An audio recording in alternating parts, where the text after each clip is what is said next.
हिंसा माने क्रोध पर जो नियंत्रण रख सकता है, क्रोध की जो सवारी कर सकता है, क्रोध को अपने बस में रख सकता है, वही जगत वंद्य हो सकता है, स्त्री हो या पुरुष। आप चाहे गृहस्थ हो या विरक्त, आप चाहे स्वामी हैं या सेवक, आप निर्धन हैं या धनवान, आपको अपने क्रोध पर, अपनी हिंसा वृत्ति पर नियंत्रण करना आता है तो आप में बड़े होने की सब संभावनाएं बनी हैं, बची। और अपनी क्रोध वृत्ति पर आप अंकुश न लगा पाए, आपने अपने अंदर के उद्वेगों पर नियंत्रण न कर पाए तो कैसी धार्मिकता है और कैसी महानता है। बहुत लोग कहते हैं हम धार्मिक हैं, सनातन धर्मी हैं, बड़े गंगा नहाते हैं, बड़े सत्संगी हैं, पर 50 वर्ष पहले जितने क्रोध की आग में जलते थे उतने ही क्रोध की आग में आज जल रहे हैं, कोई परिवर्तन नहीं आया। बड़े बड़े महात्माओं को सुना, कोई अंतर नहीं आया।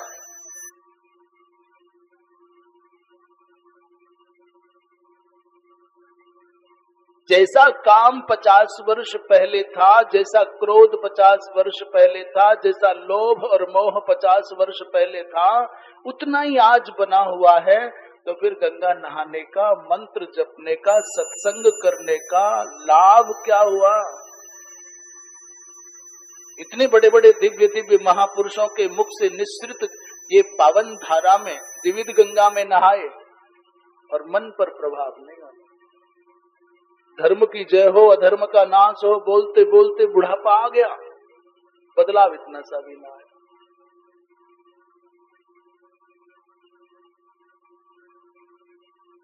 तो सिंह का अधिरोहण माने सिंह की सवारी का तात्पर्य अपने क्रोध पर नियंत्रण, अपनी हिंसा वृत्ति पर अंकुश लगाना, ये भाव है। स्कंद पुराण में वर्णन भी आता है कि सिंह की उत्पत्ति भगवती मां जगदम्बिका के क्रोध भाव से हुई है। अंदर जो क्रोध वृत्ति थी, वो वृत्ति सामने प्रकट हुई सिंह के रूप में। नारायण बाबा जी बैठे हैं, वाह वाह। भगवती मां सती जब वहां पहुंची है तो माता प्रसूति ने, दक्ष पत्नी प्रसूतिस्तु पुत्रीम दृष्ट्वा चिरागताम। अच्छा, आप कितने भी बड़े हो जाएं, माँ के लिए हमेशा बालक रहते हैं। माँ है तो आप बच्चे। इसलिए झटपट मैया प्रसूति ने अपनी, यद्यपि बड़ी हो गई है माँ सती, बड़ी है, पर पुत्री को लिखा है क्रोधी कृत्वा और मुखाम भोजम पाससा परिमृज्य च। आई हुई अपनी पुत्री को देखा तो मैया ने उनको गोद में बिठाया। क्रोधी कृत्वा माने अंके निधाय, अपनी गोदी में बिठाया है। अच्छा, गोदी में बिठाने के 2-3 भाव हैं। धरती पर बैठी है माता और पुत्री दोनों, और ऐसे अपने से गले से लगा लिया माने हो गया। सीधे सीधे गोद में बिठाना संभव हो ना हो। मां माने मां है। इस सारी सृष्टि में मां माने प्रत्यक्ष भगवान की विभूति है। आज भी, यहीं भी, जहां तुम देख रहे हो वहां जहां भी मां है और जिसकी भी मां है, मेरी हो या तुम्हारी हो, मां माने सबके लिए भगवान की दिव्यतम भावमयी विभूति है। मुझे स्मरण आ रहा है कि भगवान राम ने जब रावण को मार दिया, पुष्पक विमान पर बैठे माता सीता आदि के सहित, विभीषण आदि के सहित, हनुमान जी सुग्रीव के सहित जब चले कि कहां, बोले चलते हैं अयोध्या। अयोध्या जाने के क्रम में विमान चला तो बता रहे हैं, सीते देखो यहाँ रामेश्वरम की संस्थापना है, देखो सीते यहाँ, ये यहाँ सुग्रीव। अचानक जब ये चर्चा चली तो एक पर्वत की ओर श्री हनुमान जी महाराज उचक उचक करके देखने लगे बार बार।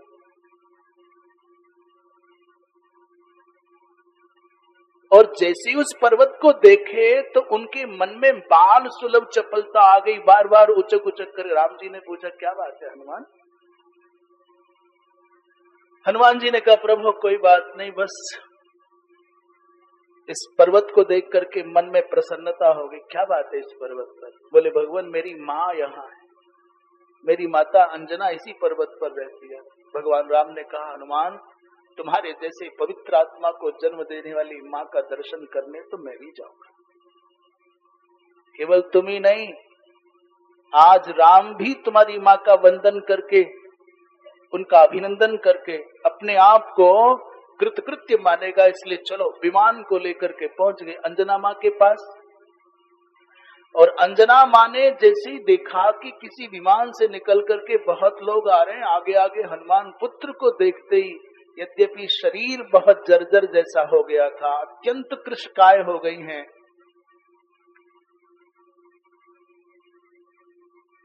परंतु पुत्र को देखते ही आनंद से विभोर हो गई माँ और कहने लगी रे पुत्र बहुत दिन हो गए, हनुमान कितने दिन बीत गए आज इस बार आने में, क्या बात है? तो हनुमान जी महाराज ने पूरी कथा सुनाई संक्षेप में। माँ ये मेरे प्रभु राम हैं, अयोध्या के महाराज दशरथ के पुत्र हैं, इनके छोटे भाई लक्ष्मण है, ये माता सीता है।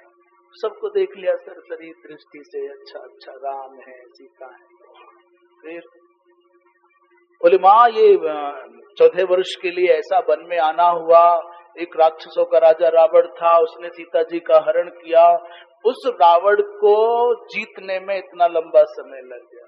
तो कहते हैं माँ ने हनुमान जी महाराज को अपनी गोद में बिठाया हुआ था जब ये बात चल रही थी, और जैसे ही सुना कि माँ उस आतंकी को रावण को राम मार करके राम जी अब आए सीता जी को पा करके, तो इतना सुनते ही कहते हैं माता अंजना ने हनुमान जी को अपनी गोद से उठाया और नीचे पटक दिया। और बड़े आवेश में, बड़े असंतोष के साथ, क्षोभ के साथ कहने लगी अपना मुख मत दिखाना मुझको, तने आज मेरे दूध को लजा दिया। और ये बात मैया अंजना ने आनंद के भाव में भरे हुए 2-4 बार कहते मेरा दूध लजा दिया, मेरे दूध को लज्जित कर दिया, तेरे रहते राम को युद्ध करना पड़ा।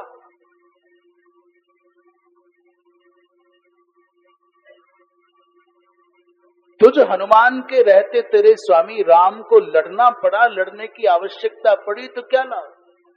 हनुमान जी सफाई देने के लिए बार बार आग्रह करे पर मैया सुने। हनुमान जी ने कहा माँ सुन तो सही, पर माँ तो सुने को नहीं।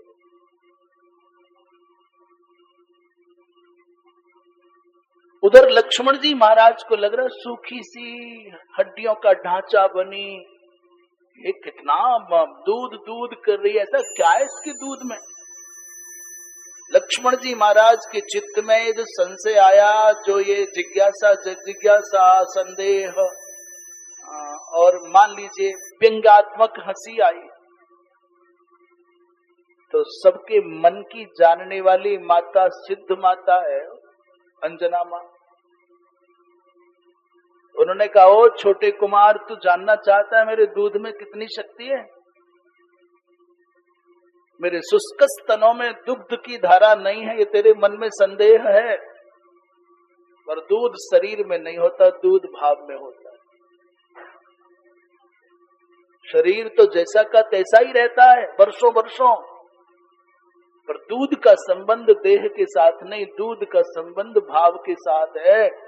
इसलिए जब भगवान कृष्ण द्वारिकापुरी आते हैं तो बूढ़ी सप्त माताओं के स्तनों से दूध झर जाता है। पुराणों में अनेक सह वर्णन है कि अत्यंत वृद्ध होने पर भी भावोद्रेक के कारण माताओं के स्तनों से दुग्ध का वर्षण होने लग जाता है। और उन्होंने अपने शुष्क से स्तन के द्वारा जैसे ही दुग्ध की धारा को एक पर्वत पर डाला तो वो पर्वत खंड खंड होकर के चूर चूर होकर के बिखर गया। ये वो दूध है जिसको पिला करके मैंने हनुमान का पालन किया है। छोटे कुमार क्या समझते हो? लक्ष्मण जी महाराज मैया के इस रूप को देख करके थोड़े भयाक्रांत जैसे हो गए। तब तक हनुमान जी महाराज ने फिर मोर्चा संभाला, बात बनाई, माँ ऐसा नहीं है कि मैं लड़ नहीं सकता था, मैं लड़ना नहीं चाहता था। और माँ तू क्या समझती है, मैं तेरा दूध पी करके बड़ा हुआ हूँ। एक रावण क्या 1000 रावण भी मेरे सामने आ जाते तो मैं उन 1000 रावणों को खड़ा नहीं रहने देता। अपि रावण सहस्रम में युद्धे प्रतिबलो भवेत्। तेरे दूध का पान करके बड़े हुए हनुमान के सामने 1000 रावण भी खड़े नहीं हो सकते। लोग संशय करेंगे 1000 रावण कहां से लाओगे, क्यों खड़े हो जाएंगे। मैं कहता हूं 1000 नहीं 1,00,000 रावण भी हनुमान जी के सामने खड़े नहीं हो सकते। आप कहोगे मामला क्या है, 1000 को लाख कर दिया, करोड़ कर दो। उसका तात्पर्य यह है कि चाहे करोड़ों वर्षों का घना अंधियारा क्यों ना हो, कहते मैं 1 करोड़ साल पुराना अंधेरा हूं, मेरा साम्राज्य चलता है, एक छोटा सा दीपक जल जाएगा ना तो करोड़ों करोड़ों वर्षों का अंधकार टिक ही ना पाएगा। हनुमान जी महाराज प्रकाश के प्रतीक हैं और रावण अंधकार का प्रतीक है। हनुमान जी महाराज ब्रह्मचर्य के प्रतीक हैं और रावण काम का प्रतीक है। ब्रह्मचर्य के प्रकाश में काम रूपी अंधकार की सामर्थ्य नहीं है कि टिक जाए। उसका आशय यही है कि सत्य के सामने ये जो बुराइयां हैं ये नहीं टिक सकती, तो चाहे 1 रावण हो चाहे 1000 रावण हो। जिन हनुमान जी महाराज ने बाल्यकाल में प्रकाश के प्रतीक भगवान सूर्य को आत्मसात किया है, उन हनुमान जी के सामने रावण बेचारा कैसे टिक पाएगा। उपासक होना अलग बात है। हम रावण की महिमा कम नहीं कर रहे, ऐसा कह करके हम रावण की विद्वत्ता या रावण की उपासना को न्यून नहीं कर रहे। ये मानते हैं कि रावण के जैसा उपासक होना बहुत कठिन है, रावण के जैसा विद्वान होना बहुत कठिन है। पर रावण की सबसे बड़ी कमजोरी है कि उपासक तो है पर धार्मिक नहीं है। धार्मिक कौन? जिसके जीवन में 10 लक्षणात्मक धर्म का दर्शन, वो धार्मिक है। धृति क्षमा दमोस्तयम शौचमिंद्रिय निग्रह और धीर विद्या सत्य मक्रोधो 10कम धर्म लक्षणम। जिसमें ये सांगोपांग 10 लक्षणात्मक धर्म घटित होता है वो धार्मिक है। रावण में धैर्य भी नहीं है, रावण में क्षमा भी नहीं है, और रावण में मन का संयम माने दम भी नहीं है, और रावण में अस्तेय भी नहीं है। रावण चोरी करता था क्या?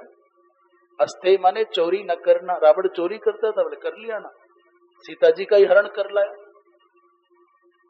रावण में अस्तेय भी नहीं है। अपने बड़े भाई का पुष्पक विमान हरण किया है, अपने बड़े भाई का बना हुआ घर छीन लिया है। तो रावण में न धृति माने धैर्य है, न क्षमा है, न दम है, न अस्तेय है, और न शौच है, न इंद्रिय निग्रह है। इसलिए रावण उपासक बहुत उत्कृष्ट, इतना बड़ा उपासक है कि दुनिया के लोग कहते हैं मैं 1000 कमल के फूल चढ़ाता हूँ, 1,00,000 कमल के फूल चढ़ाता हूँ, मैं नील कमल चढ़ाता हूँ, आदिक आदिक। पर रावण वो है जिसने सामान्य पुष्प नहीं चढ़ाए, अपनी गर्दन काट काट करके भगवान के चरणों में चढ़ाई। उपासक होने में कमी नहीं है। उपासक तो हिरण्यकशिपु भी बहुत उच्च कोटि का है। हमारे यहाँ किसी के उपासक होने को महत्व नहीं दिया जाता। किसी चमत्कार दिखाने वाले को बड़ा मानने की बात सनातन धर्म में नहीं है। सनातन धर्म किसी को बड़ा मानता है तो धर्म की कसौटी पर कसे जाने पर मानता है। कोई पद की वजह से बड़ा हो, कोई कद की वजह से बड़ा हो, ये विषय अलग है। और धार्मिकता कितनी है। हनुमान जी महाराज ने कहा वहां 1000 रावण तेरे पुत्र के सामने नहीं टिक सकते। तो फिर मैया ने कहा फिर क्यों राम को लड़ना पड़ा, क्यों नहीं तेने रावण को मारा। तो हनुमान जी महाराज ने जो बात कही वो सुनने योग्य है। हनुमान जी ने कहा मां यदि मैं रावण को मार देता तो इस संसार में मेरा नाम हो जाता, और मेरे नाम होने से कोई हानि नहीं है। पर मेरे प्रभु का नाम होना चाहिए, ये मेरी प्रसन्नता के लिए, और सिद्धांत तो यही समीचीन है। आज के परिप्रेक्ष्य में जब सारी दुनिया में छपास की बीमारी लगी है, आज के परिप्रेक्ष्य में गुरु चेला को नहीं देखना चाहता, चेला गुरु को नहीं देखना चाहता, पुत्र पिता की ओर ध्यान नहीं दे पा रहा है, पिता पुत्र की ओर ध्यान नहीं दे पा रहा है, बड़ा भाई छोटे भाई की ओर नहीं देख पाता, छोटा बड़े क्या बोले मेरे फॉलोवर, कोई कहता है मेरे फॉलोवर है, कोई फॉलोवर है, कोई कुछ कहता है, कोई कुछ कहता है। अभी एक नई प्रजाति और तैयार हुई है बड़े होने की। कलेश साहब ये बड़े महामंडलेश्वर है, ये मठाधीश हैं, ये वहां के जगत गुरु है, ऐसा तो था ही। अमुक अमुक पीठ के आचार्य है, ये बड़े हैं, ये बड़े विद्वान है, ये बड़े हैं, ये बहुत बड़े उसके बड़े पद पर है, ये बड़े। आजकल का बड़ा एक और है, ये YouTube के बड़े प्रसिद्ध संत है, छोटा सा बच्चा चला आ रहा है और 8-10 लोग उसको पीछे घेरे चले आ रहे हैं, परिचय दे रहे हैं, आगे दौड़ करके आ रहे, महाराज जी वो बहुत बड़े संत आ रहे हैं। कौन आ रहे हैं? बोले 10 लाख फॉलोवर है इनके यूट्यूब पर और उस पर। ये एक नई बीमारी है, और वो बेचारा जमीन पर है पर जमीन पर पांव नहीं है, ऐसे फूल करके चल रहा है। किस बात से? बोले मेरे 10 लाख लोग मेरे साथ। ये भी एक मानसिक बीमारी है। हनुमान जी महाराज कहते हैं, मां मैं रावण को मारता तो मेरा नाम हो जाता, मेरे प्रभु का नाम ना होता, और जीवन पर्यंत मेरे राघव को नीचा देखना पड़ता। कोई भी कह जाता कि तुम्हारी पत्नी को तुम्हारा हनुमान बचा के लाया, उससे मेरी प्रतिष्ठा न बढ़ती, मेरे पुण्य की वृद्धि न होती। मेरी तो इच्छा है कि मेरे राम का नाम हो, मेरे स्वामी का नाम हो। इस बात को सुनकर के माता अनुसुईया बड़ी प्रसन्न हो गई, बड़ी आनंदित हो गई, और फिर प्यार से हनुमान जी महाराज को अपनी गोद में बिठा लिया। मां माने ऐसी अद्भुत सत्ता इस संसार में, मां माने ऐसी अद्भुत भगवान की विभूति, जो मां का आदर नहीं कर सकता उस संसार में भगवान को कभी नहीं पा सकता, नहीं पा सकता। माने आप इस बात को गांठ बांध करके रख लें कि मां का तिरस्कार करने वाला, मां का अपमान करने वाला भगवान की प्राप्ति को छोड़ो इस संसार में कहीं प्रतिष्ठा नहीं पा सकता, कहीं शांति नहीं पा सकता। और हम कोई अपने मन से कह रहे हैं क्या? सारे मंत्र सारे श्लोक कहते हैं त्वमेव माता।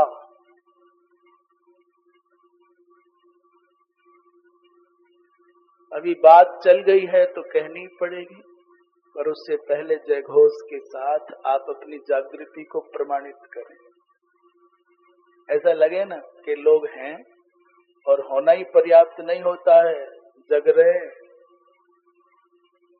अरे भाई हिंदुओं तुम हो तो बहुत, कहते हैं 100 कितने करोड़, कितने 100 करोड़ मानते हैं, पर 100 करोड़ भाइयों हो तो सही, पर होना दिखना तो चाहिए कि जीवित हो, जीवंत हो, जागृत हो।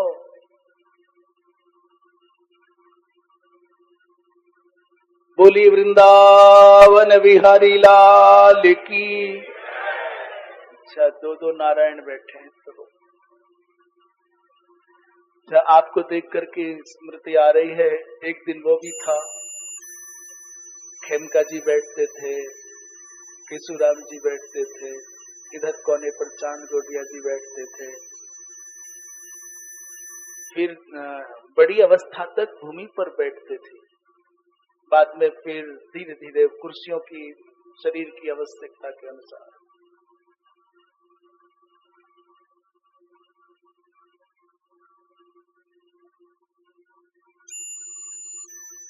क्या प्रसंग चल रहा था?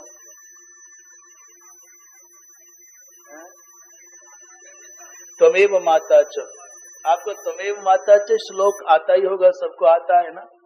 चलो बोल लेना एक बार, कुछ आपकी भी सहभागिता रहे। गांव में कहते हैं साझी का बैल काम नहीं करे तो धूप में तो रही। अपने अकेले क्यों बोले भाई? आप भी बोलो ना, थे भी बोलो। त्वमेव माता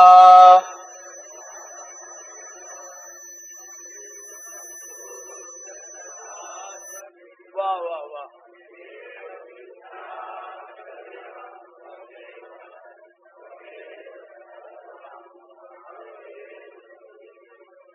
इसलिए गीता भवन अच्छा लगता है। इसमें पहले नंबर पर माता पिता है और दूसरे नंबर पर क्या है? बंधु बांधव है। और तीसरे नंबर पर क्या है? वो पहला नंबर पर माता पिता को दो नहीं बांटना नहीं चाहा, माता पिता को बांटना नहीं चाहा।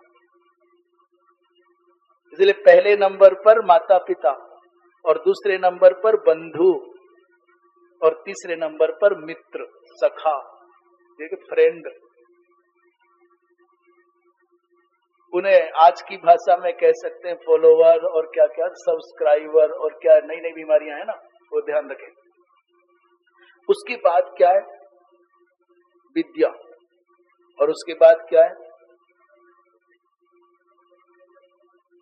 उसके बाद है धन।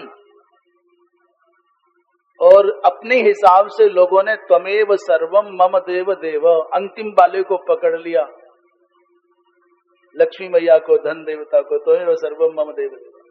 आप देखना कि क्रम तो जीवन का था, माता पिता, बंधु, सखा, विद्या और धन, ये सीढ़ी बाई सीढ़ी रखिए।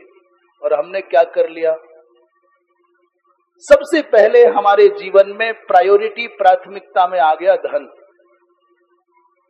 और धन के कहते हैं ना, मुझे पढ़ने जाना पड़ेगा ना, माता बीमार है, पिता को मेरी आवश्यकता है सेवा की, पर धन के लिए माता पिता को छोड़ करके कहीं भी जाने को तैयार है। पढ़ाई के लिए माता पिता को, परिवार को, घर को छोड़ करके बालक जिद कर रहे हैं विदेश जाऊं, तो जिसके पास में करंट है वो विदेश ही जाए, नीचे तो बात ही नहीं बने। MBA बटुई करूं, बेचारा पिता कुड़मुड़ावे परेशान है, क्या जुगाड़ हो सी पिता को? पर नहीं, मैं तो जाऊंगा वहीं से करके आऊं, मुझे तो वहीं से करना है।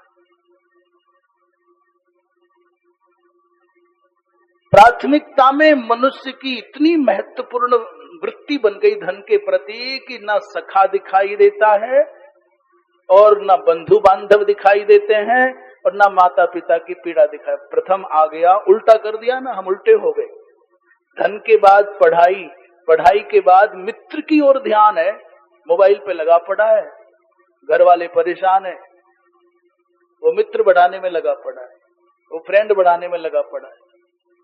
जो रोटी दे रहे हैं, जो लालन पालन कर रहे हैं, उनके लिए मनुष्य के मन में, आज के बालकों के मन में, अब चाहे कितना ही बहकाइए और अपने मन को भ्रम में रखिए, माता पिता को आजकल के बालक उनकी बात कर रहे हैं जो आजकल की अपसंस्कृति के शिकार है। हम उनकी बात नहीं कर रहे जो हमारी सनातन धारा में जुड़े हैं, जो हमारे पावन संस्कारों की गंगा में नहाए, उनकी बात नहीं कर रहे। वो माता पिता को केवल ATM मशीन से ज्यादा कुछ मानते ही नहीं। और सुनो, यहां भी कोई कोई बैठा हो तो सुन लो, तुम वास्तव में उनके लिए ATM मशीन से कुछ भी ज्यादा नहीं हो। जैसे ATM मशीन के रंग से उनको कोई प्रयोजन नहीं है, उसके खाली और भरे होने से कोई प्रयोजन नहीं है। मशीन को कहीं उसके मन होता, दर्द होता तो उससे कोई प्रयोजन नहीं है, खटका दबाव लेकर के बाहर आओ। ऐसी आज की जो शिक्षा है, आज की जो परिस्थितियां बालकों को ऐसा बना रही हैं, उनको माता पिता की पीड़ाओं से कोई प्रयोजन नहीं है, उनको पैसे से प्रयोजन है, उतना चाहिए और इतने समय में चाहिए।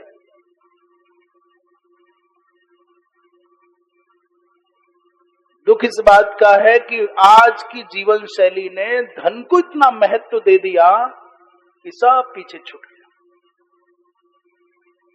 अपनी पढ़ाई को इतना महत्व दे दिया, नौकरी को इतना महत्व दे दिया और मित्रों को इतना महत्व दे दिया कि चाचा का, ताऊ का, बड़े पिताजी, छोटे पिताजी, अमुक अमुक, इनके पास बैठने का समय ही नहीं है। और कौन कहे इनके पास बैठने का समय? अपने माता पिता के पास बैठने का समय नहीं, हाथ में मोबाइल लगा है जी, जैसे किसी दूसरी दुनिया में बैठे हो, दूसरी दुनिया में जी रहे हो। तो जीने की पद्धति थी, सबसे पहले प्राथमिकता में माता पिता होने चाहिए। शास्त्र तुम्हारे कहते थे कि माता पिता गुरु की वाणी को बिना विचार किए मान लेने में हित है। और आज आपको क्या पता है, आप क्या जानो? बालक बड़े होते हैं और थोड़ी देर पढ़ जाते हैं तो तुरंत कहते हैं आपको क्या पता, आप क्या जानो, तुम्हारे मतलब की बात नहीं है। तो कृपया इस श्लोक का वाचन मात्र पर्याप्त नहीं है, इस श्लोक के भावों को भी समझना चाहिए। हमारे जीवन में प्राथमिकता में माता पिता हों, और माता पिता की प्रसन्नता है तो फिर परमात्मा की भी प्रसन्नता सुतराम सिद्ध है। लोग समझ ही नहीं रहे, माँ का कोई माने अस्तित्व ही नहीं है, पिता की कोई 18 साल के हो गए, कानून ने कह दिया तुम्हारी मर्जी, तुम मालिक हो अपनी मर्जी के। भैया जी, सनातन धर्म में अधिकार जैसी कोई बात थी नहीं। आज की संविधान और सनातन धर्म की विचारधारा का चिंतन करोगे तो सनातन धर्म कभी किसी को नहीं कहता कि तुम्हारा अधिकार है। और हम बोल रहे हैं, माने इस अधिकार के साथ बोल रहे हैं कि कोई आए और हमको समझाए कि शास्त्रों में अधिकार की बात कहाँ है। शास्त्रों ने सदा मनुष्य को उसके कर्तव्य का बोध कराया है। सब जगह जितने भी उपदेश हैं, सब जगह कर्तव्यों की बात है, तुमको ये करना चाहिए, ये नहीं करना चाहिए। और आज का संविधान कहता है राइट्स माने अधिकार, मनुष्य के अधिकार है, स्त्री के अधिकार है, युवक के अधिकार है, ह्यूमन राइट्स है, वुमन राइट्स है। और ये अभागे ऐसे हैं जो आतंकियों के लिए भी ह्यूमन राइट्स वाले खड़े हो जाते हैं। और सैनिक मरता है तो किसी को याद नहीं आता कैंडल, किसी को याद नहीं आता मार्च, किसी को याद नहीं आता धरना। माने सैनिक मरेगा तो किसी के हृदय में दर्द नहीं होगा, और आतंकवादी मरता है तो ये मानवतावादी कौन सी, पता नहीं कौन सी फैक्ट्री से बन करके आते हैं।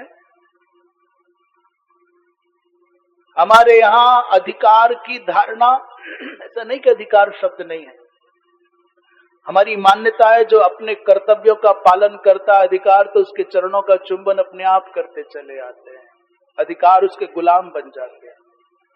एक बच्ची बहू बनकर के जिस घर में आती है वहां अपने मानित कर्तव्यों का पालन करने लग जाए, वो स्वयं वहां की महारानी बन जाती है, स्वामिनी बन जाती है, ये अधिकार आते हैं। कर्तव्यों का पालन करने वाला अपने आप अधिकार संपन्न हो जाता है, अधिकार छीनने नहीं पड़ते, अधिकार सेवा में आ जाते हैं। और अधिकारों के अहंकार से भरा हुआ व्यक्ति कभी अपने कर्तव्यों का पालन नहीं कर सकता, यही मनुष्यता का क्षरण है। तो कृपया अपने जहां जहां तुम्हारी क्षमताएं हैं, हम आपको कुछ सुना नहीं रहे, हम आपको कुछ नया नहीं बता रहे, केवल ये स्मरण करा रहे हैं कि इस श्लोक को भी ठीक से धरातल पर परिवारों में अपने परिवेश में आप प्रस्तुत करना सीख जाएं, और 10-20% लोगों तक भी आपका संदेश ठीक से पहुंच जाए तो ये संसार बहुत सुंदर दिखाई देने लग जाए। पहले माता पिता, उसके बाद बंधु बांधव, उसके बाद सखा, उसके बाद नंबर आता है पढ़ाई लिखाई, उसके बाद नंबर आता है पैसे के लिए कोई प्रयत्न करना है। ये माना कि धन आवश्यक है, पर धन इतना आवश्यक नहीं कि सब कुछ दांव पर लगा करके अपने आप को मिटाओ और फिर मिटने के बाद में पैसा क्या करेगा। एक महात्मा कहते थे कि पहले तो दौलत कमाने के, उर्दू के शब्द हैं, पहले दौलत कमाने के चक्कर में सेहत दांव पर लगाई,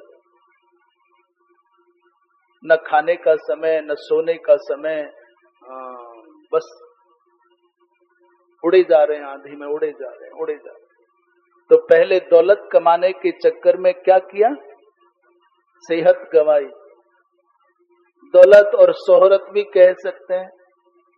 और जब सेहत चली गई तो डॉक्टरों के पास जाके कहता है कि सारी दौलत ले ले, मेरी सेहत लौटा दे।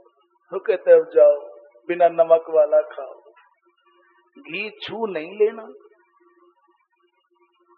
भले ही आपके घर भगवती गौ माता का ही सही, वेद लक्षणा गौ माता का सही, पर डॉक्टर कह देगा छूना नहीं, घी खाओ मत। क्या करें फिर? बोले रखाओ। ऐसी संपत्ति मत कमाओ कि जिसका उपभोग न कर पाओ, केवल रखाने मात्र के लिए चौकीदार बन करके रह जाओ। अपने स्वास्थ्य का भी ध्यान रखना चाहिए, अपने संबंधों का भी ध्यान रखना चाहिए। आपके चित्त में समाज के प्रति सहानुभूति भी होनी चाहिए। सहानुभूति चित्त में नहीं है, संबंधों के प्रति समादर का भाव आपके मन में नहीं है, और आप अपने स्वास्थ्य की भी संरक्षा कर नहीं पाते हैं, तो जी किसके लिए रहे? इसलिए मनुष्य को सावधान रहना चाहिए। वृंदावन बिहारी लाल की। ये पता है बात कहां से चल गई? माँ प्रसूति माता ने माता सती को अपने अंक में बिठाया, और बात चलते चलते वो प्रसूति के चुंबयंती सतीम प्राह बिलपंती मुहुर्मुहुः। एक माँ, बालक कितने भी बड़े हो जाएं, माँ का मातृत्व, माँ का वात्सल्य कभी न्यून नहीं होता। और मैं कहूं, क्या आप अनुभव करते होगे? बाहर से आओगे तो केवल माँ है जो ये पूछेगी कुछ खाया कि नहीं खाया। परिवार का कोई प्रत्येक संबंधी किसी को क्या कहे, संसार का प्रत्येक आपका अपना एक है, क्या लाया, कुछ लाया कि नहीं लाया, पर केवल माँ है जो ये कहेगी कुछ खाया कि नहीं खाया।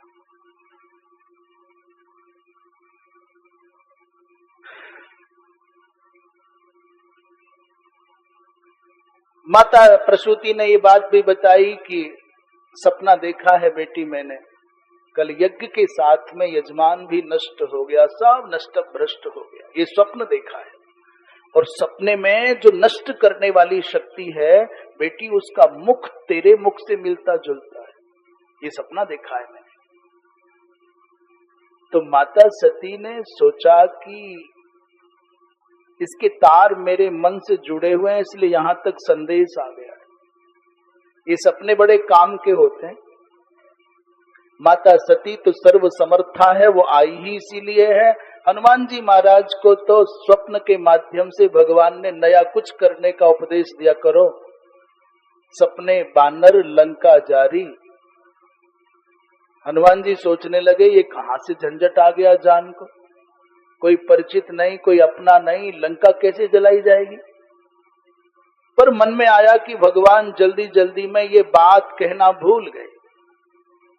इसका मतलब त्रिजटा का जो संबंध है भगवान राम के साथ में बहुत गहरा है। इस लंका में भगवान राम का कोई व्यक्ति है और वो त्रिजटा है, या ट्रांसमीटर लगा हुआ है इसलिए सूचना भगवान भेज रहे हैं। और तुलसी त्रिजटा का जो परिचय दिया है, राम चरण रति निपुण विवेका।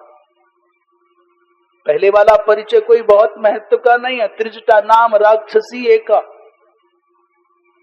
पर दूसरा परिचय बहुत विशिष्ट है कि राम चरण रति निपुण विवेका, भगवान राम के चरणों में रति, और ये बड़ी निपुण है।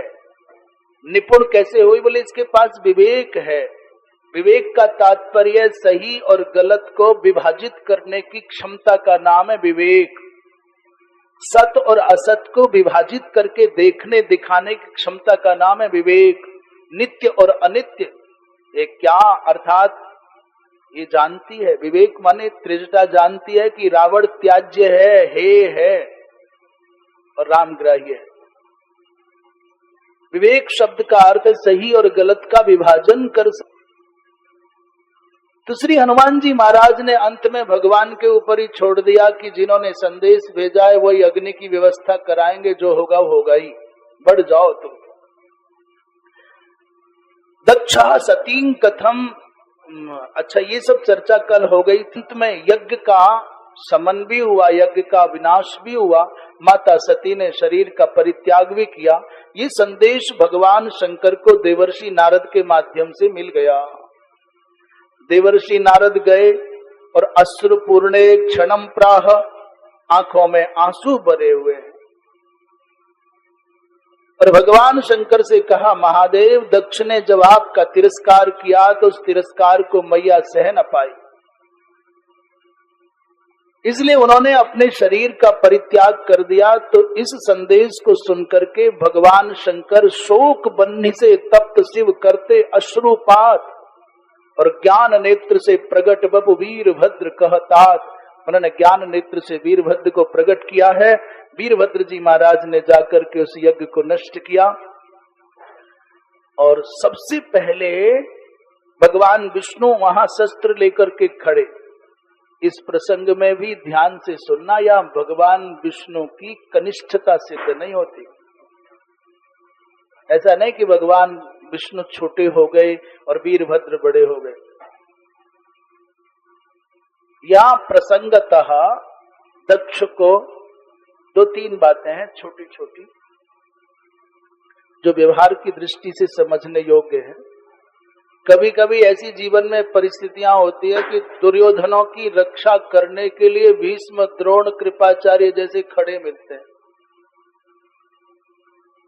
सब जान रहे हैं कि यह है क्या, पर परिस्थितियां ऐसी हैं कि दुर्योधनों के कवच बन जाते हैं भीष्म। दुर्योधन क्या है? दुर्योधन माने यदि देखें तो पराई संपत्ति पर कुदृष्टि डालने वाली कुवृत्ति का नाम दुर्योधन है। पांडवों के ऐश्वर्य को देख करके पीड़ित होने की कुवृत्ति का नाम दुर्योधन है। और माता द्रौपदी माने वो हमारे शत्रु के घर से है, मात्र इसलिए उसको नीचा दिखाना, स्त्रियों का अपमान करने वाली दुर्वृत्ति का नाम दुर्योधन है। तो जो स्त्री का तिरस्कार करता है, जो पराई संपत्ति पर अपना मन डिगाता है, वो लोभी भी है, वो कामी भी है, वो व्यभिचारी भी है। और ये जानने के बाद भी भीष्म वहां खड़े हैं लेकर के धनुष्मान, द्रोणाचार्य खड़े हैं। ये जान गए हैं सब देवता और महात्मा, भगवान विष्णु भी, कि दक्ष अपनी जगह पर ठीक नहीं है। और फिर भी दक्ष के संरक्षक बनकर के खड़े होंगे तो कितने भी महान क्यों ना हो, चाहे भीष्म बाबा क्यों ना हो, चाहे द्रोणाचार्य क्यों ना हो, और चाहे फिर कोई क्यों ना हो, चाहे दक्ष के अहंकारी, दक्ष के उस अनाचार के पोषक भगवान विष्णु क्यों ना हो, उनको झुकना ही पड़ेगा। तात्पर्य भगवान विष्णु की निंदा में नहीं है, भगवान विष्णु को छोटा दिखाना अभीष्ट नहीं है, अपितु तात्पर्य है कि अनैतिकता का पोषण कोई भी करेगा उसको नीचा देखना पड़ेगा। तो दक्ष वीरभद्र ने कहा, क्वस्य दक्षो दुराचारः शिवद्वेष परायणः और क्वच ते हव्य भोक्तारो धृत्वा अनयत मत पुरः। अरे वो दक्ष कहाँ है दुराचारी जो भगवान शंकर से विद्वेष करता है? उस समय भगवान शंकर के जो गण वीरभद्र के साथ आए थे, बीच में एक बात कहते हैं, भीड़ का अपना कोई विवेक नहीं होता। इस संसार में समूह तो केवल वंदनीय है तो हिंदुओं का है। नारायण भैया, समूह यदि संसार में वंदनीय है तो केवल हिंदुओं का है। महाकुंभ में करोड़ों की संख्या में हिंदू इकट्ठा होता है, पर मजाल है कि कोई किसी को रंच मात्र क्षति पहुंचाने की भावना करता हो। न कोई दीवार, न कोई ताले, और करोड़ों करोड़ों रुपए का दान, कोई सोना दान कर रहा है, कोई अन्न दान कर रहा है, कोई वस्त्र दान कर रहा है। हर व्यक्ति लुटाने जा रहा है, लूटने कोई जा ही नहीं रहा। सब खिलाने के लिए तैयार हैं, सब देने को तैयार हैं, और सब झुकने को तैयार है, सब सहने के लिए तैयार है। करोड़ों की संख्या में हिंदू इकट्ठा हो और हिंसा ना हो, ये आश्चर्य की बात है। बाकी दुनिया में आप जानते हो क्यों? बोले हिंदुओं का जो समूह है वो हाथों में सुमन लेता है, और अपने मन को भी सुमन बना करके जाता है। इसलिए जहां भी इकट्ठा होता है वहां से सुगंधी फैलती है। और ऐसी भी दुनिया में भीड़ है जो हाथों में पत्थर लेकर के जाती है, मरती और मारती है। तो ये सौभाग्य है हमारा कि हम उस जाति में, हम उस धारा में जन्मे हैं जो हाथों में सुमन माने पुष्प लेकर के जीते हैं, पुष्प लेकर के चलते हैं। हम पत्थर वालों में नहीं जन्मे, हमारा सौभाग्य है। भीड़ तो केवल हिंदुओं की है, करोड़ों लोग इकट्ठे हो जाएं, कोई टच से मस न हो।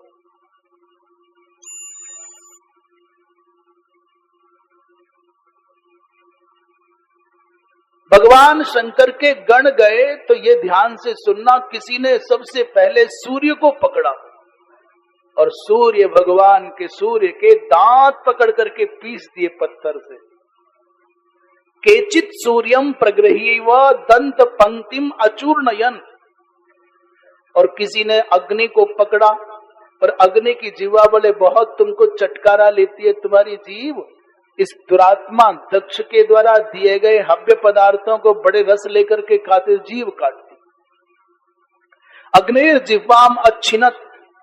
और किस यज्ञ जो थे वो मृग रूप धारण करके जा रहे थे, उनको पकड़ा। किसी ने सरस्वती की नासा को काटा, किसी ने अरिमा के हाथ, किसी ने अंगिरा के होठ, और किसी ने यमराज को बांध लिया। देवराज इंद्र तो मयूर बन करके भाग गए, पहाड़ी पर बैठ करके सारा दृश्य देख रहे हैं। मैं फिर निवेदन करूं, ये देवत्व तिरस्कृत नहीं हो रहा, ये भगवत्ता तिरस्कृत नहीं हो रही, ये अनुचित अनैतिक कर्म का संरक्षण करने की जो वृत्ति है उसका तिरस्कार है। आप मेरी बात समझ पा रहे हैं ना? बाबा भीष्म का तिरस्कार नहीं है,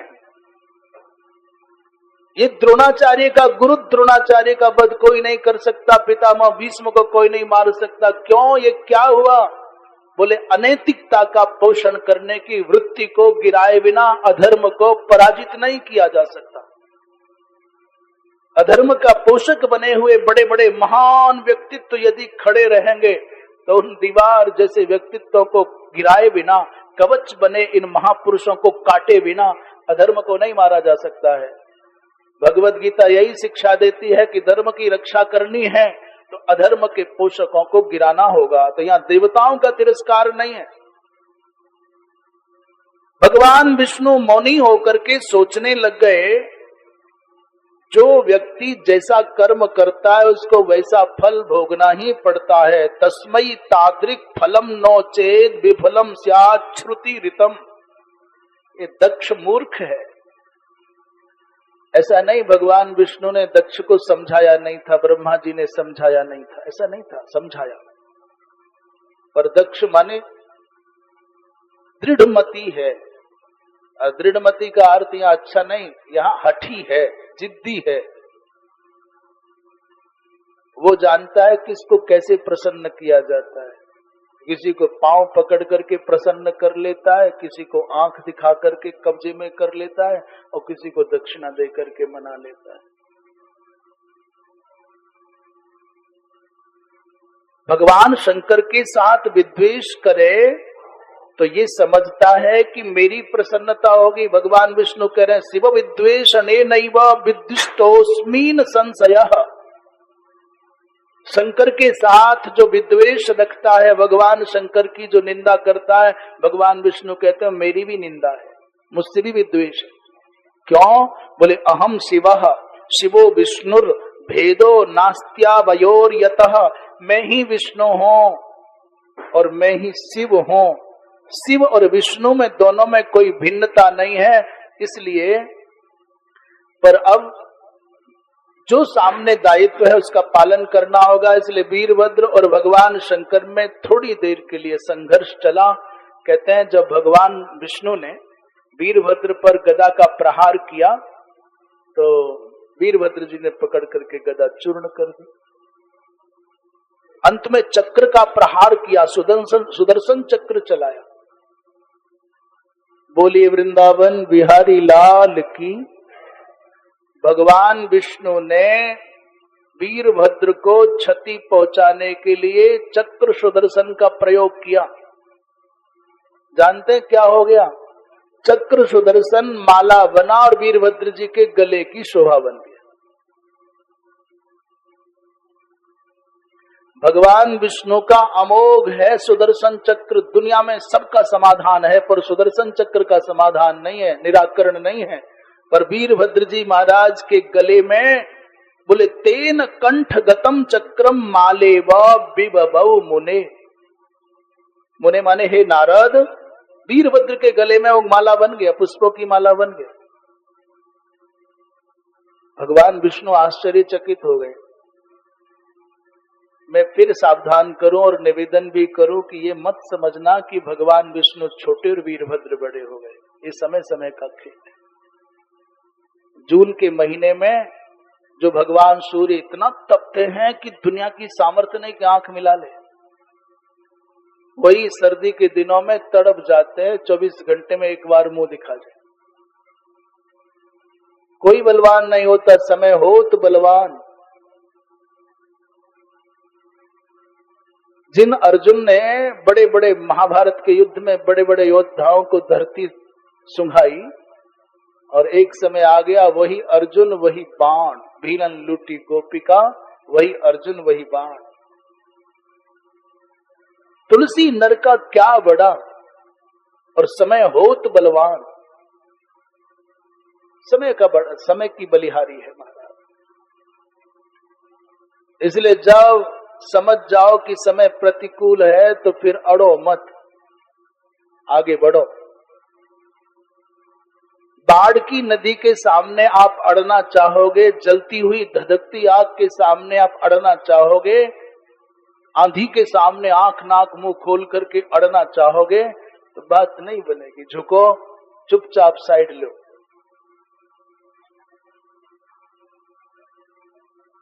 महाराज ततः खड्गंच तम विष्णु वीरभद्र प्रतापवान और हुंकारेण महाबाहु स्तंभयामास तत्क्षणात्। उसके बाद भगवान विष्णु ने वीरभद्र ने क्या किया?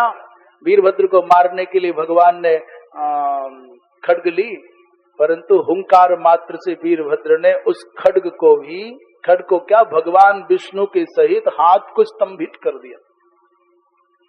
अंत में कहा भगवान मैं आपको जानता हूं, आपको मानता हूं। यो विष्णुस्स महादेव। ऐसी परिस्थिति में शिवो नारायण स्वयं कहते हैं वीरभद्र जी भगवान विष्णु को प्रहार करके मार देने की संकल्पना करने लगे। आकाशवाणी ने कहा ओ वीरभद्र तिष्ठ तिष्ठ, ये कोई और नहीं महादेव ही है, इन दोनों में कोई भेद नहीं है। तब भगवान विष्णु के चरणों में वंदना करके वीरभद्र ने कहा प्रभु साइड ले जाओ, हट जाओ, इस समय जो कार्य करने के लिए आया हूं उसे करने दो। नाखूनों से दक्ष का सर काटा, नखाग्रीणों प्रतिच्छेदो क्रोध संदक्त लोचन। जो जो व्यक्ति जैसा जैसा व्यवहार करते थे, भगवान शंकर का जिस सभा में अपमान हो रहा था उस सभा में कोई दांत दिखाता था, कोई आंखें मटकाता था, कोई ताल ठोकता था, कोई अपनी दाढ़ी पर, कोई अपनी मूंछों पर हाथ फिराता था। कहते हैं जिस जिस व्यक्ति ने उस सभा में भगवान शंकर के अपमान की बेला में जैसा जैसा व्यवहार किया, वीरभद्र जी महाराज ने वैसा वैसा सबको प्रसाद बांटा, कुछ पक्षपात नहीं किया, कुछ उधार नहीं रखा। ये कथा क्या कह रही है? पौराणिक दृष्टि से जो आख्यान आप सुन रहे हो 100 बार नहीं 1000 बार सुनो, पर इसका आपके जीवन से क्या संबंध है, क्या शिक्षा मिलती है आप जानते हैं? कोई भद्र व्यक्ति है, सज्जन व्यक्ति है, साधु वृत्ति का कोई व्यक्ति है और कोई नीच उनका अपमान कर रहा हो, उनके साथ दुर्व्यवहार कर रहा हो, आप में सामर्थ्य है कि उसको रोकें तो रोकना चाहिए, और रोकने की सामर्थ्य नहीं है तो प्रोत्साहित मत करो, महोत्सव मत मनाओ, उसका समर्थन मत करो। कभी कभी ऐसा होता है कि ये इतिहास अनेकों बार सब जगह अपने आप को दोहराता है। भले ही अपमान करने वाला दक्ष जैसा ना हो, और भले ही अपमानित होने वाले शंकर जैसे ना हो, और भले ही आप भृगु प्रवृत्ति ना हो, पर मान लीजिए कहीं भद्र व्यक्ति का अपमान कोई नीच व्यक्ति करता हो तो उसको प्रोत्साहित नहीं करना चाहिए। उस सभा से हट जाओ मौन होकर के, यदि आप निराकरण नहीं कर सकते। अन्यथा समय किसी को क्षमा नहीं करता। उसके बाद जब ये सब नष्ट भ्रष्ट हो गया तो ब्रह्मा जी महाराज भगवान शंकर की शरण में गए, भगवान शंकर की स्तुति करने लगे और भगवान शंकर को मना करके दक्ष के घर लाए। तब भगवान शंकर ने वीरभद्र से कहा कि भैया इसके सर पर छाग का, बकरे का मुख लगाओ। ये भी मान लीजिए कि आज जो अंग प्रत्यारोपण होता है, अंग प्रत्यारोपण करते हैं ना, ये आज ही नहीं, आपके पौराणिक आख्यानों में मुझे लगता है कि अनेकों बार ऐसे प्रसंग हैं जहां अंग प्रत्यारोपण हुआ है। ये आपके भारतीय परंपरा के, सनातन धर्म की परंपरा के चिकित्सा विज्ञान का गौरवशाली अतीत है, जो भले ही आपके संज्ञान में ना हो परंतु बहुत महत्वपूर्ण है।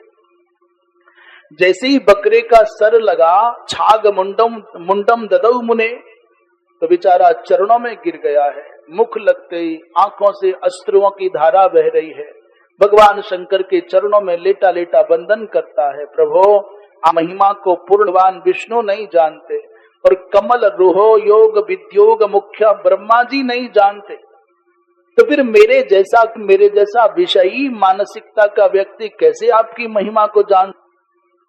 भगवान मुझसे जो अपराध हुए हैं उनको क्षमा कर दीजिए। त्वं शुद्धः परमः परात् परतरो ब्रह्मादि देवार्चितः, आप परम शुद्ध तत्व हैं, परात्पर हैं।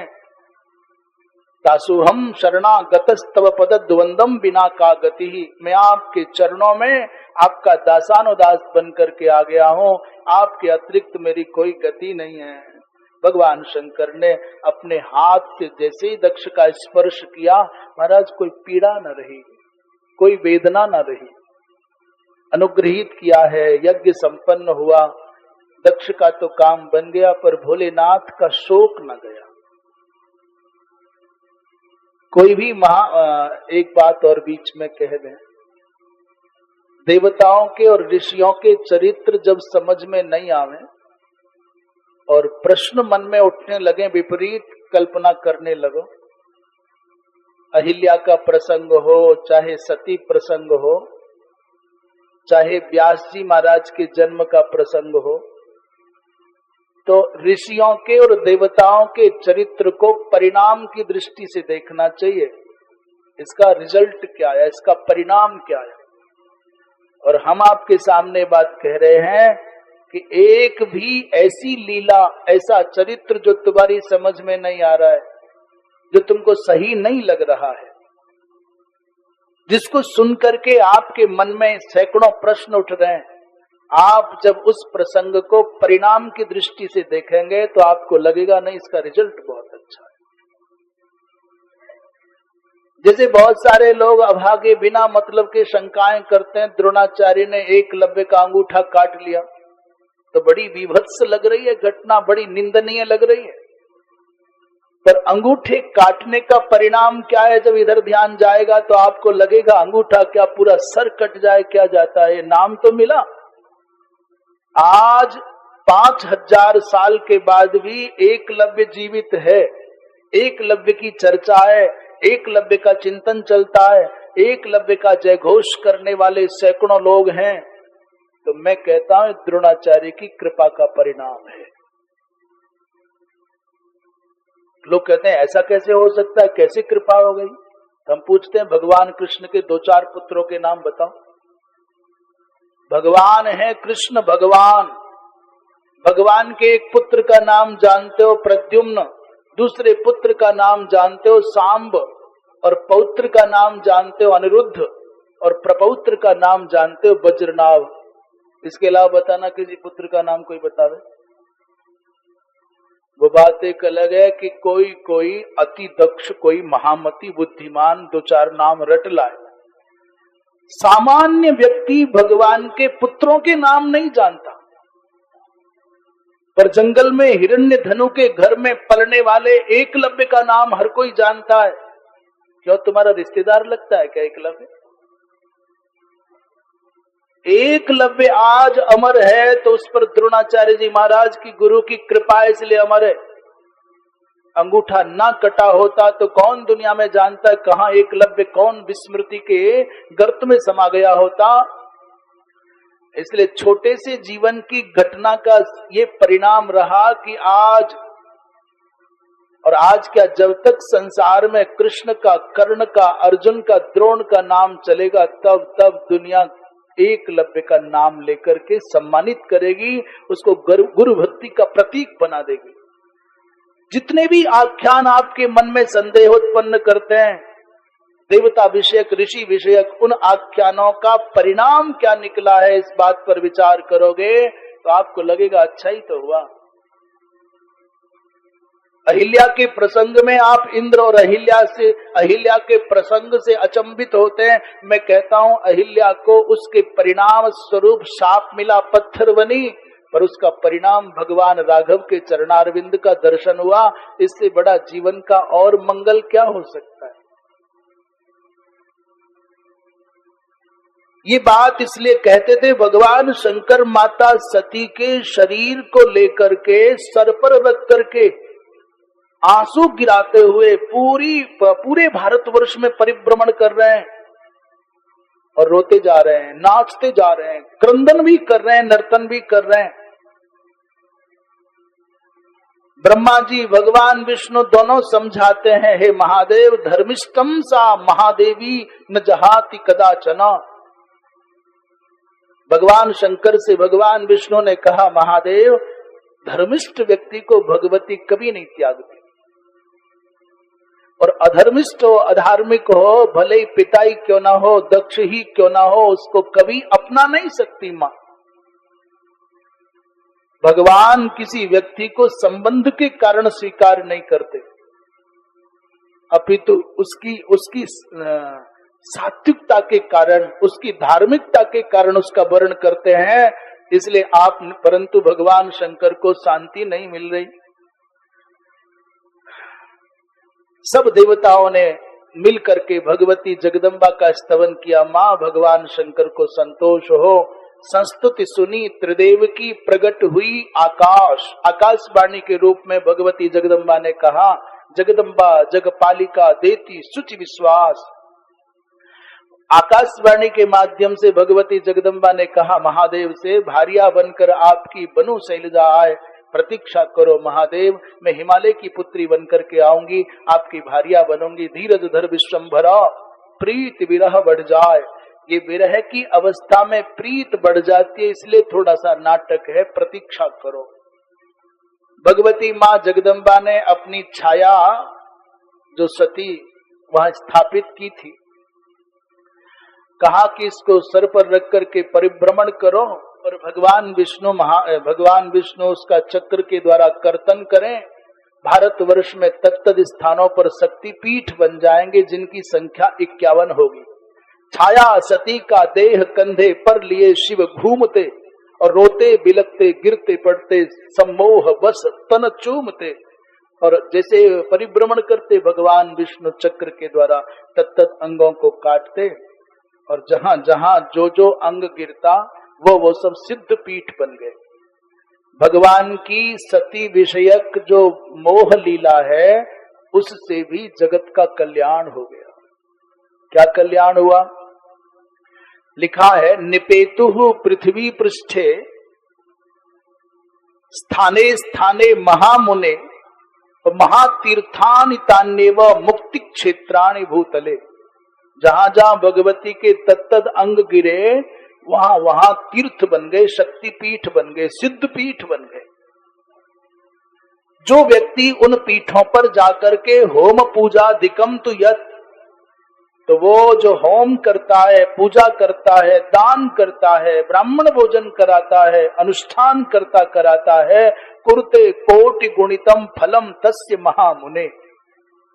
भगवती माँ जगदम्बा के तत्त दिव्याति दिव्य अंगों के पतन के कारण उन स्थानों में तीर्थत्व आ गया, सिद्ध पीठत्व आ गया, और वहां एक मंत्र जपने पर 1 करोड़ गुना फल प्राप्त होता है। अंग गिरे परंतु यहाँ कहते हैं महादेव जगमुह पाषाण ताम सर्वलोकानाम हित हेतवे, वो पाषाणत्व को प्राप्त हो गए। भगवान शंकर ने जब देखा कि मेरे सर पर तुम कभी वो कंधे पर रखते, कभी बाएं हाथ में, कभी दाएं हाथ में, कभी सर पर माता सती के शरीर को, और अचानक पूरा का पूरा माता सती का शरीर गायब हो गया, तो उनको चेतना आई, भाई सती कहाँ गई। ब्रह्मा जी से पूछा सती कहाँ है, तो ब्रह्मा जी तो बोल नहीं पाए। देवर्षि नारद ने कहा प्रभु ऐसा ऐसा हुआ है। भगवान विष्णु ने तत्त स्थानों पर सती के उन अंगों को ऐसा मानो धार्मिकता का बीज बोया हो, सिद्धि का साधना का बीज बोया हो भूमि पर। वो जागृत दिव्य पीठ है। हम लोगों ने कई पीठों के दर्शन क्या अनुभव भी किए हैं, वहां की जागृत चेतना के। जैसे कामाख्या आप जाते हैं तो क्या, बस बाहर के व्यवहार से मत जुड़ो। आप ऋषिकेश भी आ रहे हैं, आप गीता भवन भी आ रहे हैं, बद्रीनाथ भी जा रहे हैं, वृंदावन जा रहे हैं, काशी जा रहे हैं, जहां जाओ तुम्हारी मर्जी, सब जगह जाओ। पर आप तीर्थ के तीर्थत्व से लाभान्वित होना चाहते हैं तो कृपया बाह्य व्यवहार कम से कम निभाओ। आप यदि गीता भवन, अभी हम जहां बैठे हैं वहां की चर्चा करें, आपने गीता भवन के बाह्य व्यवहार से अपने आप को जोड़ लिया तो यहां से जो लाभ लेना चाहोगे उससे वंचित रह जाओगे। तुमको क्या, सैकड़ों वर्ष पहले भी भगवती माँ गंगा की वैसी ही धारा बहती थी, आज भी वैसी बह रही है और ऐसी बहेगी। इस पवित्र ब्रह्म द्रवीभूत तत्व में स्नान करके कोटि कोटि जन पहले भी तरे, आज भी तर रहे हैं और आगे भी तर जाएंगे। आप तो गंगा का दर्शन करो। आप तो सत्संग में यथा संभव, अभी कोई डंडा लेके थोड़ी ना पीछे पड़ेगा तुम्हारे कि क्यों नहीं करोगे, क्यों नहीं बैठोगे, क्यों नहीं सवेरे की प्रार्थना में आओगे। और तुम भी कौन से कम हो।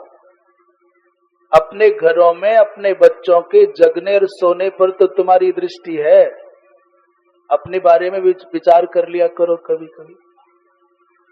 जो सवेरे की 5 बजे की प्रार्थना में यहां नहीं आ सकता, उसको क्या अधिकार है अपने बच्चों के पीछे पड़ने का कि टाइम पे जगो। और तुम ही अपने आप में अनुशासित नहीं रहोगे, तुम्हारे बच्चे कैसे रह पाएंगे। सुविधाओं का उद्देश्य ये होता है कि जो अक्षम है वो बेचारे वंचित ना रह जाएं। ये जो कहीं कहीं लगाए गए हैं ना कि 2 नंबर 3 नंबर 4 नंबर में जो ध्वनि पहुंचाने की सुविधा है, वो उनके लिए जो चल करके यहाँ नहीं आ सकते, कठिनाई हो जाती है। सुविधा उनके लिए है जो चलने में अक्षम है, और इस साधन भी इसलिए लगाए गए होंगे, कोई आने जाने का साधन, जो बेचारे चलना चाहते हैं पर पैरों का वृद्धावस्था के कारण कठिनाई है, पर जो पैदल आ सकते हैं उनको पैदल ही आना चाहिए। और आना चाहिए माने आना ही चाहिए। यहाँ आकर के भी आप, दूर दूर से महापुरुष आते हैं, संस्था बड़ी कठिनाई से सब ये समायोजन करती है, तो उन तत्तद महापुरुषों के पावन प्रवचनों से लाभान्वित होना ही चाहिए, आना ही चाहिए। सब में नहीं आ सकते तो कम से भी कम तुम्हारी कहीं तो निष्ठा बनती होगी। परंतु सारा का सारा दिन यदि कमरे में खाने और सो जाने में बीत जाएगा, जैसा भोजन वहां करते थे वैसा ही यहाँ कर रहे हो, जैसे जान को झमेले घर में गांव में थे वैसे यहाँ पाले बैठे हो, तो फिर गंगा के पास आने का, गीता भवन आने का लाभ क्या होगा भाई। इसलिए प्रायः हम कभी ये नहीं कहते कि जल्दी आओ ज्यादा आओ, बिल्कुल मत आओ, हमारा क्या है। 2 बैठो चाहे 200 बैठो चाहे 2000 बैठो, हमको क्या। और ना बैठो तो हमको क्या। भाई संस्था वालों ने बुलाया है, गीता भवन वाले बुलाए, तो हमको तो मजदूरी करनी है, करेंगे। ये आवास देते हैं, भोजन देते हैं, हमको तो आना ही है भाई समय पर सच में हमको ये कहना अच्छा नहीं लगता कि जल्दी आओ, ज्यादा आओ, पर ये कहने का भाव अवश्य आता है कि गांव और घर छोड़ करके आए हो तो स्वयं से पूछो कि आए क्यों हो, क्यों आए हो, और जिस लिए आए हो उसको तुम ईमानदारी से निभा पा रहे हो।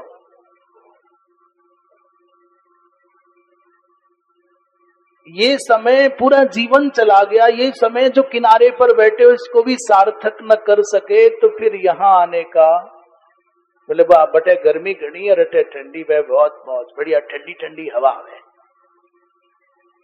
वो जीव जैसा आहार वहां लेती थी वैसा ही आहार यहां ले रहे हो। आंखें जैसे वहां सेकते थे वैसे यहां सेक रहे हो। तो फिर कृपया तीर्थ में आने पर वृंदावन जाओ या बद्रीनाथ जाओ तो वहां बाह्य व्यवहार मत देखो कि वो ऐसा ले रहा है, वो ऐसा दे रहा है, वो ऐसा कर रहा है। दुनिया तो वैसी ही थी, अच्छे बुरे लोग पहले भी थे, आज भी आगे भी रहेंगे। तुमको क्या, तुम तो सिर्फ अपने आप से प्रतिज्ञा करो, अपने आप से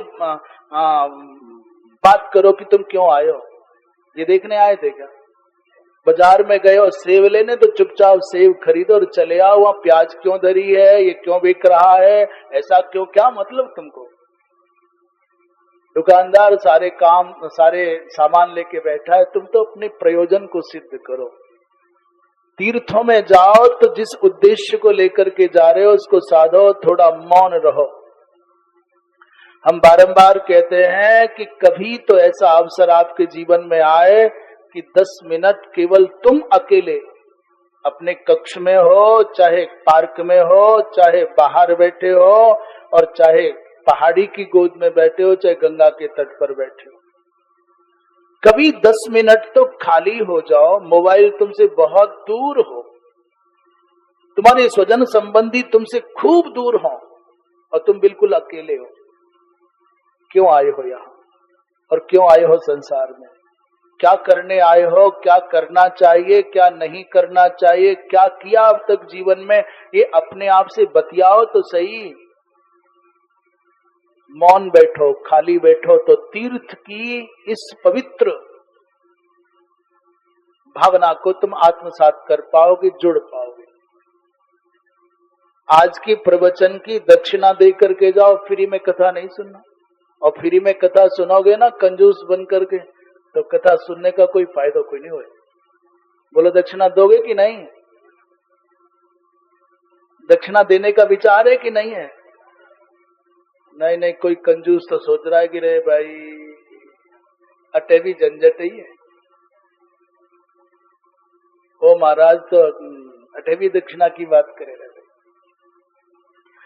आज कथा सुन रहे हो, जो सुन रहे हैं दूर बैठ करके भी तत्त भवनों में अथवा और किसी माध्यम से सुने, तो कम से भी कम आज वचन दे के जाओ दक्षिणा में कि 10 मिनट तो हम पक्का आंख बंद करके एकांत में मौन बैठेंगे। बैठोगे कि नहीं? अपने आप से बात करो ना, कहां जीवन चला गया सारा। इसी राग में, इसी द्वेष में आप जलते रह जाओगे, भैया कब अपने लिए समय निकाल पाओगे?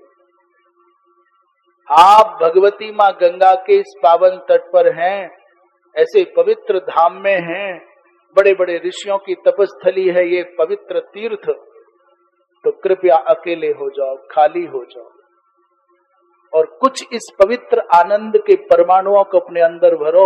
लौट के जाओ तो जीवन कुछ बदला बदला दिखाई दे, जैसे आए वैसे ही मत लौट जाना। वृंदावन बिहारी लाल की। अब गजब की बात क्या हो गई, भगवान शंकर ने भगवान विष्णु को शाप दे दिया। शिव ने दिया अभिशाप, विष्णु मनुज बन भूमि पर जन्मो सुधी। तुमको मनुष्य बनकर के धरती पर आना पड़ेगा, और जैसे मैं अपनी श्रीमती सती के शोक में विह्वल होकर के रोता हूं, तुमको भी वैसा ही शोकाभिभूत होकर के रुदन करना पड़ेगा। विनिश्वसन, बड़े लंबे लंबे सांस ले रहे हैं शंकर, और मुहुर विष्णुम ससाप कमलापतिम, भगवान विष्णु को साप दिया, क्या विष्णुर मानुष रूपेण जनिष्यति मही तले, तुमको धरती पर मनुष्य बन करके आना पड़ेगा। आओगे कहाँ? बोले सूर्य वंश में। कब आओगे? त्रेता युग में। किसके यहाँ? बोले दशरथ के यहाँ। राम बन करके आओगे, तुम्हारी पत्नी का हरण रावण के द्वारा होगा, आदिक संकेत में समझ लें। और राम जी जैसे सीता जी के लिए रोए, भगवान शंकर कहते हैं ये तो करना ही पड़ेगा, तुम्हारे चक्कर में हम रोए तो तुम भी रो।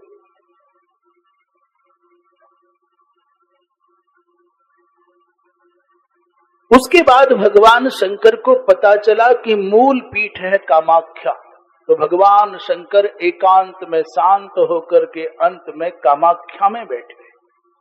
आसाम में गुवाहाटी के पास में ब्रह्म नद के तट पर बहुत दिव्य पीठ है। यद्यपि वामाचार की वहां उपासना है, पर तुमको क्या? अश्रुधाराभिसंसिक्त गात्रम शांतयितुम यथा, भगवान शंकर कामाख्या में बैठ गए हैं। ये ऐसा स्थान है जहां प्रत्यक्ष फलदा देवी साधका नाम न संशय, साधक को प्रत्यक्ष फल की प्राप्ति होती है। ऐसे लगभग 51 पीठ है पूरे भारतवर्ष में। श्रीमद् देवी भागवत में 108 पीठों का भी उल्लेख है। कुछ साक्षात पीठ हैं और कुछ उपपीठ हैं। अंत में भगवती माँ सती, भगवती जगदम्बा दो रूपों में हिमालय के यहाँ पर प्रकट होंगी। एक रूप भगवती गंगा और दूसरा माता पार्वती। तो पीठ बनी 51 और शोभित भारतवर्ष साधक साधन भाव से पाते हैं उत्कर्ष। भगवती माँ गंगा के पावन अवतरण की चर्चा कल, और भगवती माता पार्वती के अवतरण की भी चर्चा कल होगी। आज यही वक्तव्य को विराम। श्रीमन नारायण नारायण नारायण, श्रीमन नारायण नारायण नारायण, भजमन नारायण नारायण नारायण, भजमन नारायण नारायण नारायण। बोलो नारायण नारायण नारायण, बोलो नारायण नारायण नारायण। गाओ नारायण नारायण नारायण, गाओ नारायण नारायण नारायण। श्रीमन नारायण नारायण नारायण, श्रीमन नारायण नारायण नारायण। भजमन नारायण नारायण नारायण, भजमन नारायण नारायण